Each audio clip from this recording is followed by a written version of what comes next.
നമുക്ക് നേരെ വയനാട്ടിലേക്ക് പോകണം. വയനാട് കൽപ്പറ്റ പോലീസ് സ്റ്റേഷനിൽ ആദിവാസി യുവാവ് തൂങ്ങി മരിച്ച വിഷയത്തിൽ അന്വേഷണം ജുഡീഷ്യൽ മജിസ്ട്രേറ്റിന്റെ നേതൃത്വത്തിലുള്ള അന്വേഷണമാണ് പ്രഖ്യാപിച്ചത്. ഇപ്പോൾ കൽപ്പറ്റ പോലീസ് സ്റ്റേഷനിൽ ബിജെപിയുടെ പ്രതിഷേധം നടക്കുകയാണ്.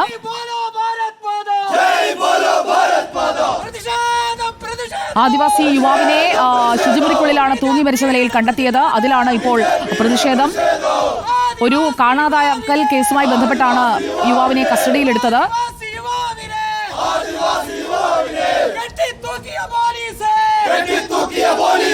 അമ്പലവയൽ നെല്ലാറച്ചാൽ സ്വദേശി ഗോകുലാണ് തൂങ്ങി മരിച്ചത്. സ്റ്റേഷനിലെ ശുചിമുറിയിലാണ് മൃതദേഹം കണ്ടെത്തിയത്.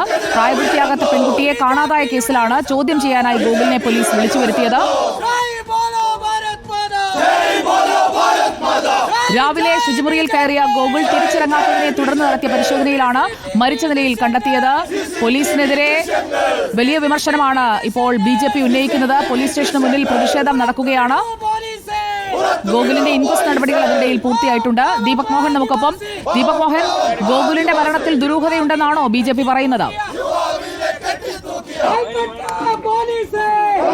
സുജിയ പാർവതി, ഗോകുലിന്റെ മരണത്തിൽ ദുരൂഹതയുണ്ടെന്നും മാത്രമല്ല രാവിലെ ഈ കൽപ്പറ്റ പോലീസ് സ്റ്റേഷനിലുണ്ടായിരുന്ന CCTV ദൃശ്യങ്ങൾ ഇവരെ കാണിക്കണമെന്നും നേരത്തെ തന്നെ BJP പ്രവർത്തകർ പറഞ്ഞിരുന്നു. കോൺഗ്രസ് പ്രവർത്തകരും സമാനമായ രീതിയിലുള്ള ആരോപണങ്ങൾ ഉന്നയിച്ചിരുന്നു. പോലീസ് സ്റ്റേഷനിൽ കസ്റ്റഡിയിലിരിക്കെ മരണത്തിൽ പെടുന്ന രണ്ടാമത്തെ ആളാണ് ഈ വർഷം രണ്ടാമത്തെ ആളാണ് വയനാട്ടിൽ ഈ ഗോകുൽ എന്ന് പറയുന്ന യുവാവിന്റെ മരണവുമായി ബന്ധപ്പെട്ട ദുരൂഹതയുണ്ടെന്ന് തന്നെയാണ് BJP ആരോപിക്കുന്നത്. അതുമായി ബന്ധപ്പെട്ടാണ് ഇപ്പോൾ കൽപ്പറ്റ പോലീസ് സ്റ്റേഷനിലേക്ക് മാർച്ച് പ്രകടനവുമായി എത്തിയ പ്രവർത്തകർ. ഇപ്പോൾ പോലീസ് സ്റ്റേഷന് മുൻപിൽ മുദ്രാവാക്യം വിളിക്കുന്ന ദൃശ്യങ്ങളാണ് ഇപ്പോൾ നമ്മൾ കാണുന്നത്. പോലീസ് സ്റ്റേഷന് മുൻപിലെത്തിയ BJP പ്രവർത്തകരെ പോലീസ് തടഞ്ഞു. ആ ഗേറ്റ് അടയ്ക്കുകയും മൊത്തം ബാരിക്കേഡുകൾ